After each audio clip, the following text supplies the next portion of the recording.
전국에 계신 BTN 시청자 여러분, 삼사 불교인문대학에 오신 학생 여러분 반갑습니다. 보리도 차제론 깨달음의 길을 묻는다면 원담입니다.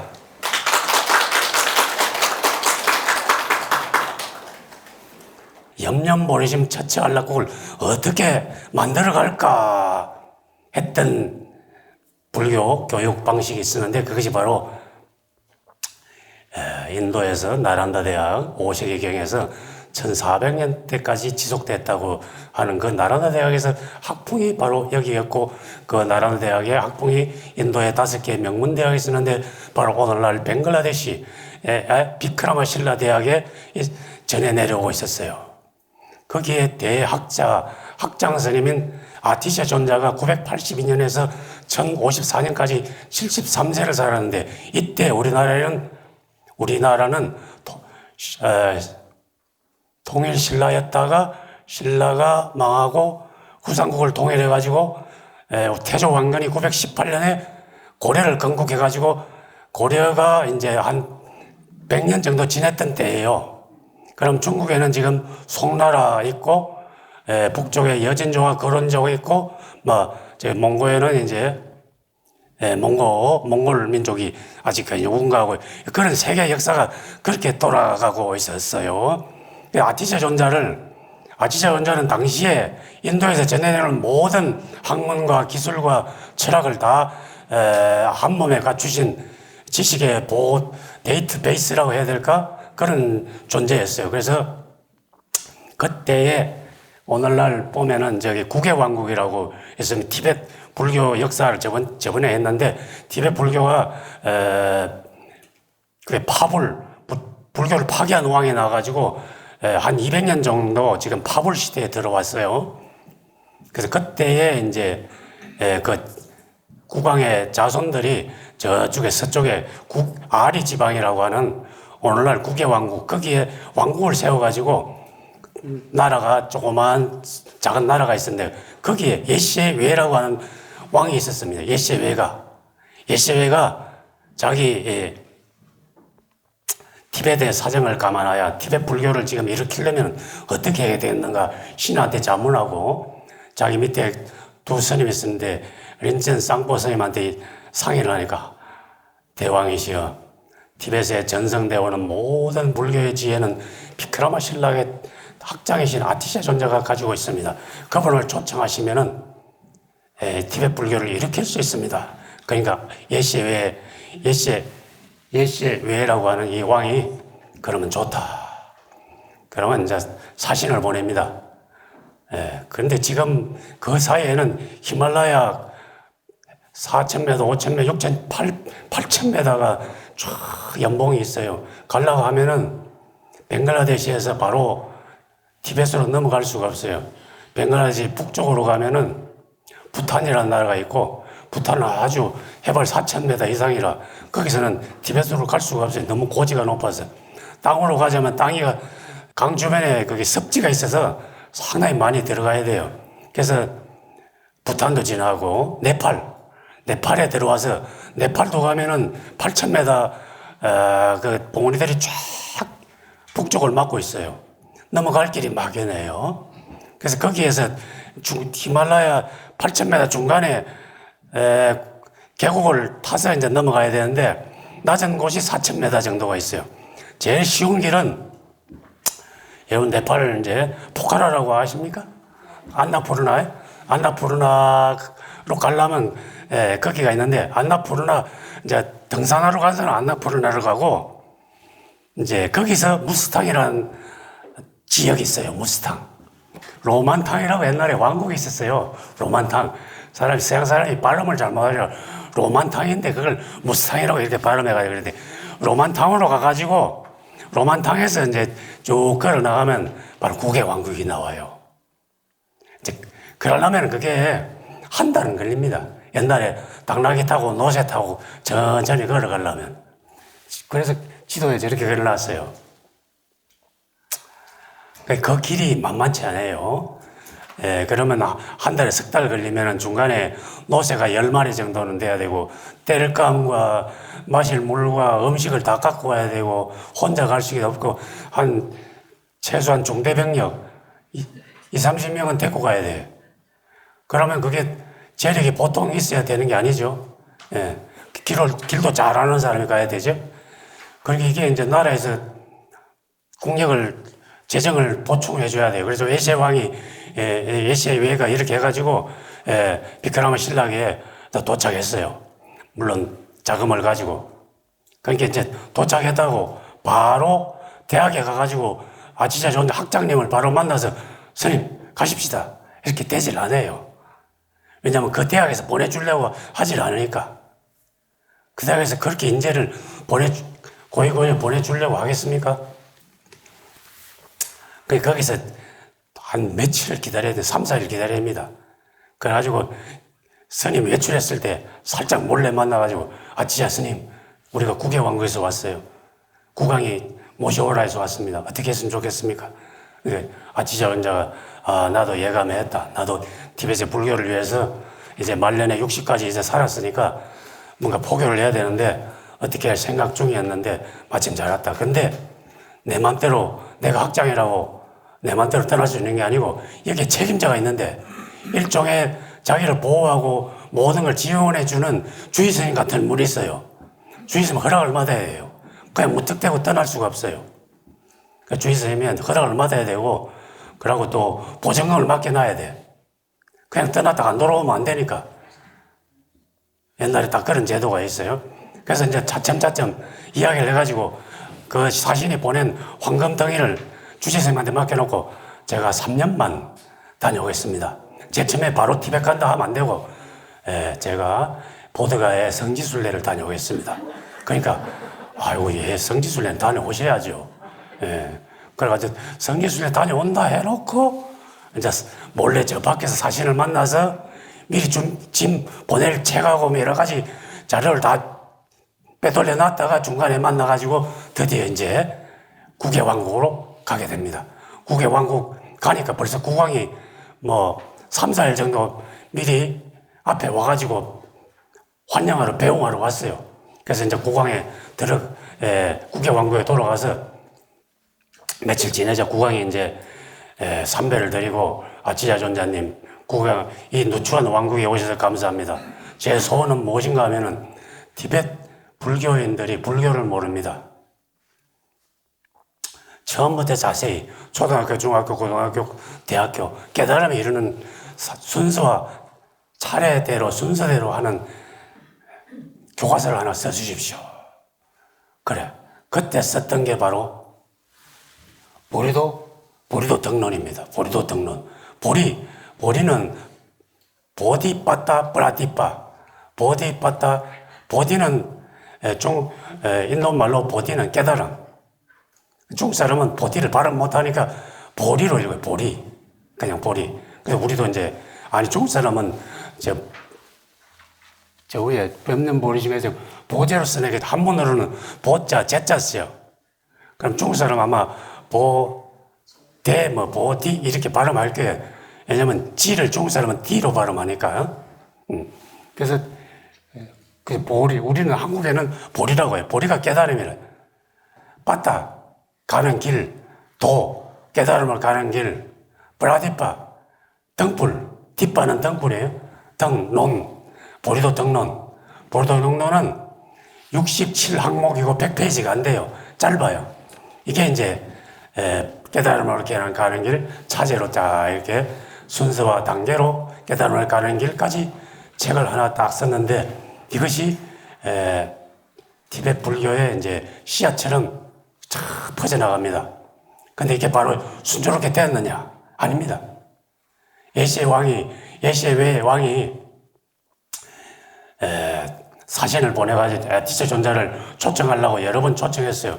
초청했는데 황금을 구해야 돼요. 노잣돈도 구해야 되고 거기에 비크라마 학장으로 계시는 그 대학에 보증금으로 맡겨내려고 황금이 필요해요. 옛날에는 나라와 나라 사이에 화폐 단위가 다르기 때문에 황금이 제일 통용돼. 지금도 그렇죠. 지금도.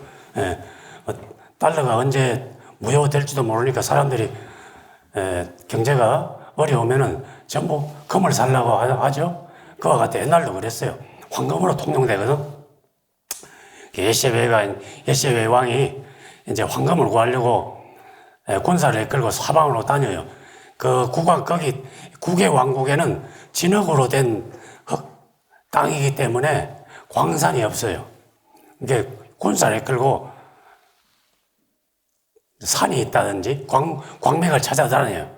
찾아다니다가 근처에 어떤 다른 나라 돌글족, 옛날에 돌글족이라고 들어보셨죠? 돌글이 바로 투르크, 오늘날 터키 혹은 저기 투르크메니스탄 그쪽으로 가면은 거기를 중국말로 돌골이라고 그래요. 돌글족의 왕한테 붙잡혀요. 붙잡히니까 이제 나라에 못 들어오니까 그 조카 장축배가 이제 몸소 찾아가요. 그 아버지가 잡혀있는 그 나라에 가가지고 그 나라의 왕한테 아이고 우리 작은 아버지, 우리 삼촌 좀 내주세요. 그러니까 안 된다. 그러면 꺼내들려면 어떻게 해야 됩니까? 그러니까 이 사람의 몸통만한 황금을 가져와라 그러거든. 아니 황금 손바닥만한 것도 찾기 힘든데 어디 가서 몸통만한 황금을 어디서 찾아요? 몇 년 동안 이제 아주 고생해가지고 사방으로 쫓아다니면서 집에 있는 모든 근무치는 백성들 다 모아서 어쨌든 모아가서 이제 그 돌글족 왕한테 갖다 바칩니다. 갖다 바치니까 바치기 전에 그 감옥에 있는 자기 예시베 삼촌한테 가니까 삼촌이 말하기를 예시베 왕이 내가 이제 살 만큼 살았다. 내 60 넘었는데 더 살아서 뭐 하겠니? 내가 감옥에서 곰곰이 생각해 보니까 내가 수없는 윤회 전생하는 동안 진리를 위해서 불교를 위해서 내가 목숨을 바친 적이 있었던가? 내가 불교를 귀의했다 하고 부처님한테 귀의했다 하지만 부처님을 위해서 불교를 위해서 내가 희생한 게 있느냐? 없었다는 거지. 그래서 내가 이제 내 생명은 얼마 남지 않았으니까 난 불교를 위해서 희생해야 되겠다. 나를 위해서 내 보석금으로 가져오는 그 황금덩이를 그 돌골랑한테 바치지 말고 그것을 아치자전자에 모셔오는데 노잣돈으로 쓰라. 그렇게 해서 장초표에 자기 조카한테 왕위도 물려주고 보석금으로 가져온 황금도 도로 갖고 갔어요. 그래서 예시외 왕이 불교를 위해서 목숨을 바쳤기 때문에 아치자전자가 티벳으로 초청할 수가 있었습니다. 그와 같이 모든 불교의 이 법문들은 누군가 목숨을 바쳐서 우리 손으로 지금 우리 눈앞에 있게 된 동기입니다. 이것이 보리도 등론 이제 나오게 된 동기고 여기서부터 서서히 티벳 불교가 개혁됐는데 완전히 개혁되지는 않았어요. 300년 후에 쫑카파 대사가 나왔는데 쫑카파 대사는 1357년에서 1419년까지 63세를 살았어요. 쫑카파 대사 1357년 때의 시대 배경은 어떻게 됐느냐. 그걸 잠깐 알아봐야 시대 배경을 알 수가 있어요. 고려가 918년에 개국해가지고 1392년에 이성계의 혁명에 의해서 고려가 이제 조선으로 넘어갔죠. 조선 1392년이니까 쫑카파 대사는 1357년에 태어났으니까 쫑카파 대사가 살아계실 때 고려가 조선으로 넘어갔고 중국은 어떻게 됐느냐. 중국은 원나라가 통치하다가 원나라가 통치한 지 거의 100년이 지나가지고 원나라 말기에 들어와요. 원나라 말기가 들어가지고 원나라 말기가 되니까 조정에 부패하고 정부의 탕가놀이가 득시하면서 원나라가 멸망의 조짐에 처해요. 그때 여러분이 10년 전에 드라마 기왕후 봤죠? 기왕후가 원나라, 몽골이 중국에 통치했던 원나라인데 원나라의 마지막 황제 토건 테무르의 왕비였어요. 고려의 공녀로 끌려가가지고 그 궁녀에서 어렵게 신분으로 탁 상승해가지고 왕후가 되었는데 그때가 원나라의 마지막 황제 토건 테무르였는데 토건 테무르가 무능하게 그때 왕이 막 원나라가 멸망했어요. 그래가지고 모든 왕조가 저 중국의 중원 땅을 버리고 몽골로 그냥 다 도망갔어요. 그때 기왕후가 이제 생사가 어떻게 되는지는 몰라요. 그 아들은 이제 아유다를 시리는 황제가 됐죠. 가지고 그때 가지고 몽고가 완전히 없어진 게 아니고 북쪽 북자에다가 원자 북원이라는 나라가 새로 세웠어요. 그 나라가 있고 그리고 중원에는 어떻게 됐느냐? 주원장이 나와가지고 명나라를 세웠어요. 원나라에서 명나라로 넘어가게 됐어요. 명나라로. 나라가 그렇게 바뀌어버렸어요. 그때 대변혁기에 원나라가 명나라로 가고 조선은 고려에서 조선으로 갈 때 그때 쫑까빠 대사는 태어났는데 쫑까빠는 쫑까 지방에서 태어난 큰 스님이라 해가지고 쫑까빠라고 그렇게 이름 붙여요. 이 스님이 나와가지고 티베트 불교를 개혁하려면 어떻게 해야 되겠는가? 보리도 덕론에 대한 주석을 써가지고 보리도 차제광론이란 논설을 씁니다. 보리도 차제광론. 보리도 차제광론은 이제 티베트 말로 장축 람기 람비 첸모 이렇게 되는데 그걸 줄여서 람님이라고 해가지고 람님이 바로 오늘날 우리가 오늘 배우게 된 깨달음의 길을 묻는다면의 원본입니다. 그래서 그 앞에 책 표지에 람님이라고 써놨죠? 예, 넓은 길이란 뜻이에요. 넓은 길. 이 넓은 길에 람님은 티베트 말로 람님이고 한글로 이제 깨달음의 길을 묻는다면 해가지고 티베트 불교가 이렇게 개혁이 되었어요. 근데 책만 썼다고 바로 개혁되느냐? 아닙니다. 쫑까빠 대사는 복이 있어가지고 불세출의 제자를 두었어요. 그리고 불교대학을 10개를 세웠어요. 오늘날 라사에, 티베트 수도 라사에 가면은 거기서 2시간 거리에 있는 간덴사원, 또 라사의 대뽕사원, 세라사원, 10대 불교대학을 세웠는데 전성기는 불교대학이 전부 10,000명씩입니다. 어마어마하죠. 거기서 불교 교학을 10년 이상 교학을 연찬해야 돼요. 지금 티벳이 이제 인도로 망명해가지고 망명 정부가 들어서면서 다람살에 있고 남부 인도의 문더곳이라고 하는 곳에 가면은 그대로 티벳에서 가져온 그대로 모습으로 불교대학이 남아있어요. 그대로 있어요. 지금도 불교대학 운영되고 있습니다. 그리고 쫑까빠 대사는 그 조카가 있었는데 겐딘 듀비라고 하는 분인데 우리 쫑까빠 대사의 법문은 세세생생 이어져야 된다. 그 중에 조카가 환생을 발언해요. 환생을 해가지고 이 사람이 환생해서 나중에 달라이라마 1세가 됩니다. 달라이라마 그때부터 시작돼요. 1세, 2세, 3세, 4세. 예. 라사에 가면은 라사에 바코르 광장이 있어요. 매일 아침 라사의 시민들은 그 광장을 한 바퀴 도는데 이렇게 엄만의 반면하면서 도는데 거기에 절하는 데가 있습니다. 족강사원이라고. 족강사원에 앞에서 정초가 되면 정초 보름까지 모든 성녀가 10,000명 이상 성녀가 한 장소에 모여서 보름 이상 기도를 합니다. 국가를 위한 기도회예요. 그 분위기가 불교를 삽시간에 바꿉니다.